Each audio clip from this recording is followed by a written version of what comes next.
Welcome to the class. This is a basic Java class for programming beginners. We are going to learn the basics of Java in 3 days. There are no prerequisites for this class.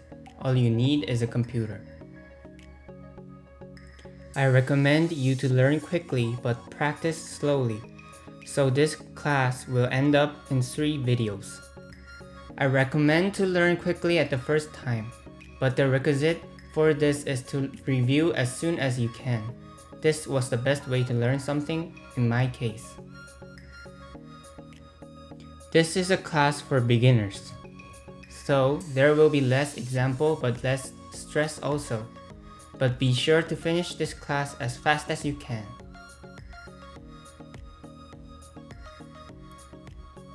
Java was started by James Gosling and his co-workers at 1995. It was originally designed to control electric home appliances, but success in web led Java to become main language. Java is well known as object-oriented programming. We'll have a further look at this later on. To make Java programs, we need 3 steps: write code, compile, execute. To make this possible, we will have a look at some terms. Then install Java. JDK stands for Java Development Kit. JRE stands for Java Runtime Environment. JVM stands for Java Virtual Machine. To see the relationships between these terms, it looks like this. Inside JDK, there is JRE. Inside JRE, there is JVM. Java has several versions. This class will be using latest version Java SE9, but any version can be used. Java can be installed in any famous computer OS, such as Linux, Windows, or Mac OS. In this class, we'll have a look at installing Java in Mac OS. But it has a similar procedure in other OS also, so don't worry about it. Type JDK in Google. Click the link on the top, then click JDK 9. Accept agreement and choose your operating system. The file size is about 40 megabytes. After the file has been downloaded, you can execute it. Click the package, continue, install, enter the password,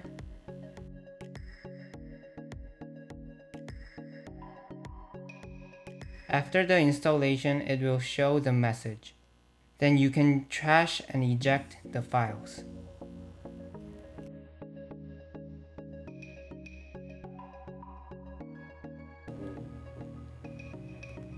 Now let's write code and actually execute it. As I mentioned earlier, we need 3 steps to make Java programs. First, write code. We can write the code anywhere. To make it easy, let's start writing code in text editor, which is default program of Mac OS. We can have a sample hello world code like this.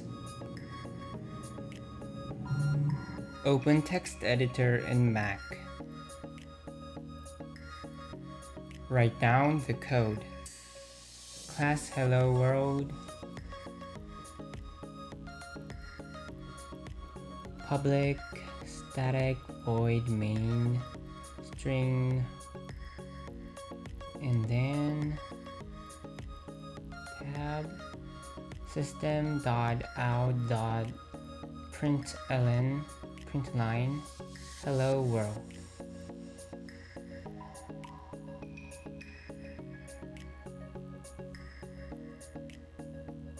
And save it as your class name.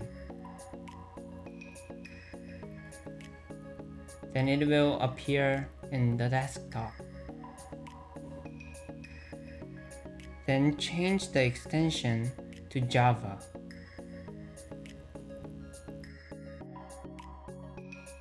Next, compile it. We can compile just like this. Open the terminal.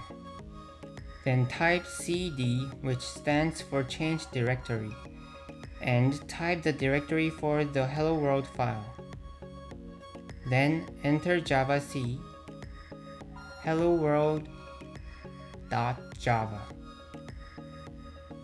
Afterward, you could see that the class file has been appeared. Finally execute it, just like this. You should type java hello world and that's it. After entering it, you can see hello world has appeared and has printed out.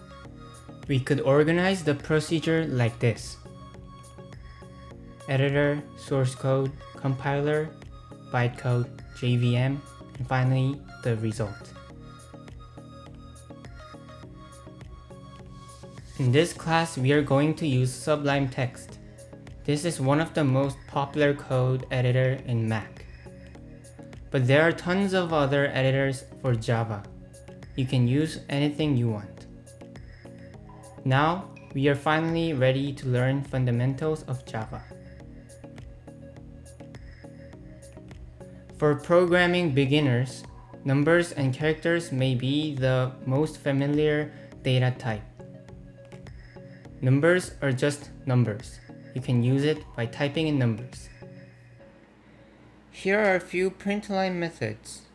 We can type in numbers without quotation mark. 1 plus 2, 1.3 plus 1.7, and how about 3 times 5? Then 10 divide 2. Then open terminal and type javac and java in terminal.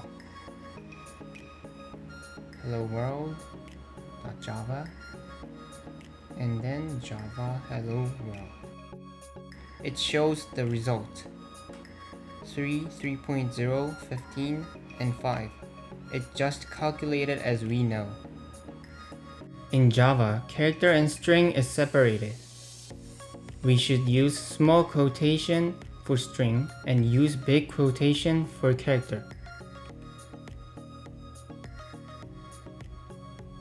Then what happens if you want to use quotation as a character? You can use escape.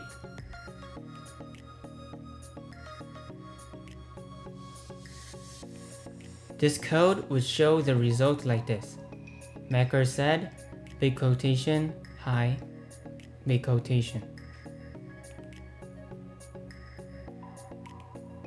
Variables are like container for data. Int a, this means you declare an integer variable to use. Next, a equals 1. This means you assign 1 to a. In programming, equals doesn't mean equal, it means to assign. As a contains 1, if you print a, it prints out 1. Same as here. You assign 10 to a, and print a prints out 10.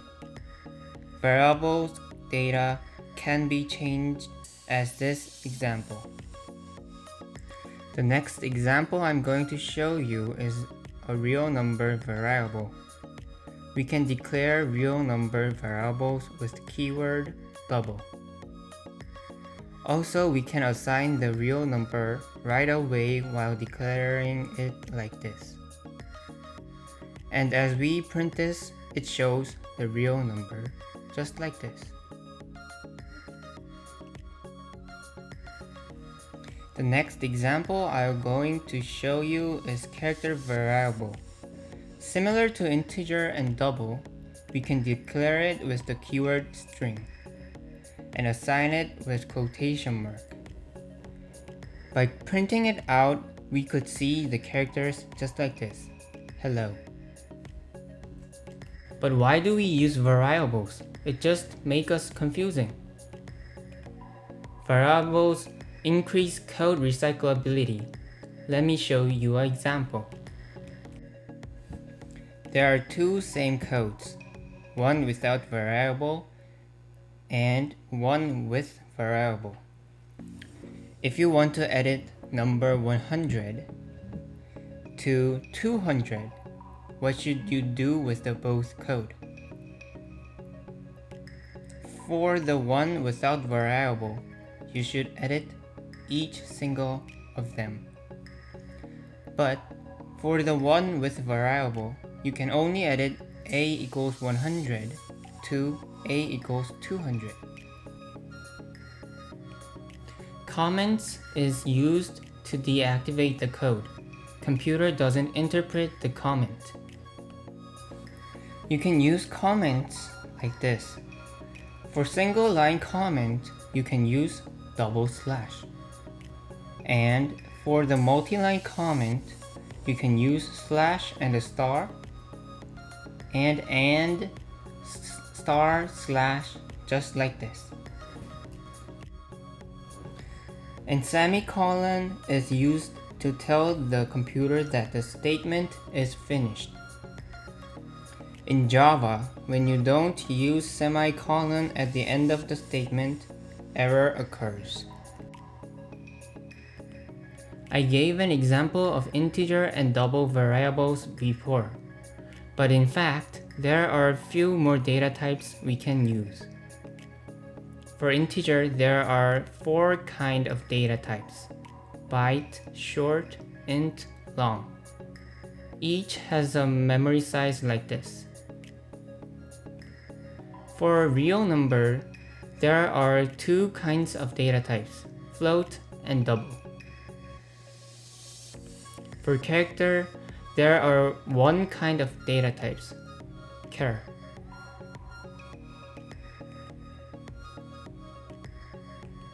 There are 2 types of typecasting in Java: implicit conversion and explicit conversion. Implicit conversion is typecasting that happens automatically. It has a rule like this: byte, short, character, int, long, float, double. For example, byte can be converted to short, but short can't be converted to byte. In this example, typecasting happens twice. First, to calculate a plus b, integer 5 of a becomes float and calculates. After that, as c's data type is double, the result of float casts to double. Explicit conversion is typecasting that is used when implicit conversion doesn't occur. Let's see the example of this. You can know that the error occurs in this code, so we should explicitly typecast it. We could explicitly typecast by using brackets, just like this.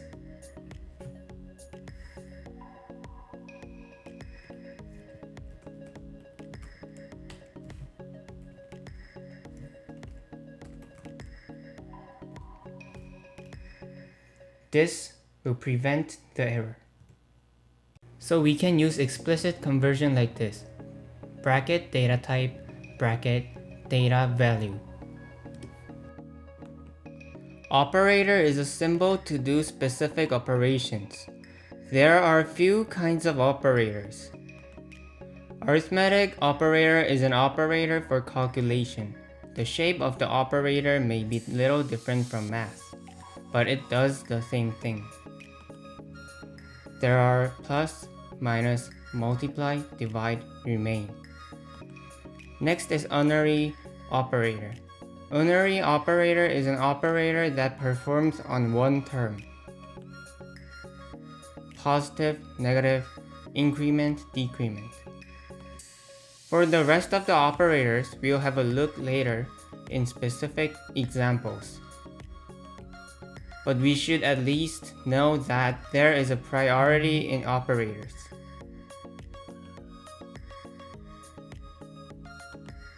Boolean is a data type that means true or false. It is also called bool. Boolean is mostly used with comparison operator. There are comparison operators like this: equals, not equals, bigger, smaller. There are more comparison operators, but we would just have a look at those. Conditional statement starts with if. Grammar of if statement should look like this.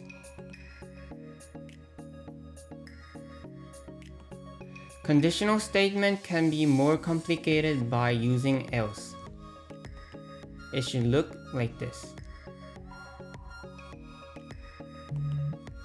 Is it confusing or too abstract? We'll now see the example. You can see there is a if-else statement inside the main function. As if condition is always true in here, it will print out it is true.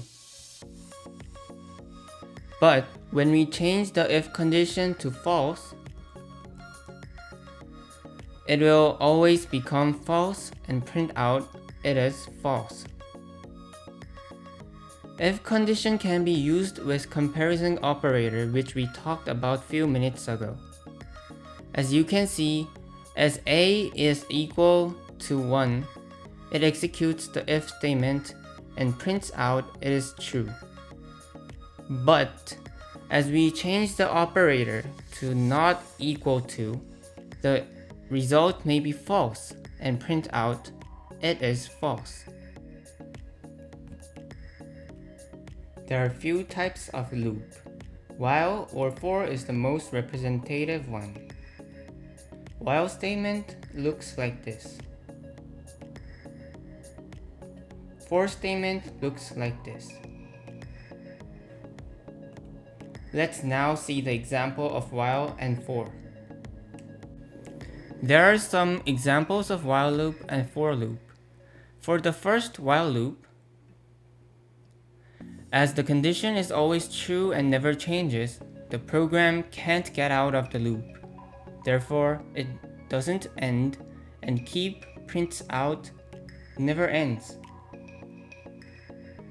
But for the next while loop, as integer I starts from the 0 and increases until 9, it prints out 0 to 9. The example of for loop, it initializes integer I from 0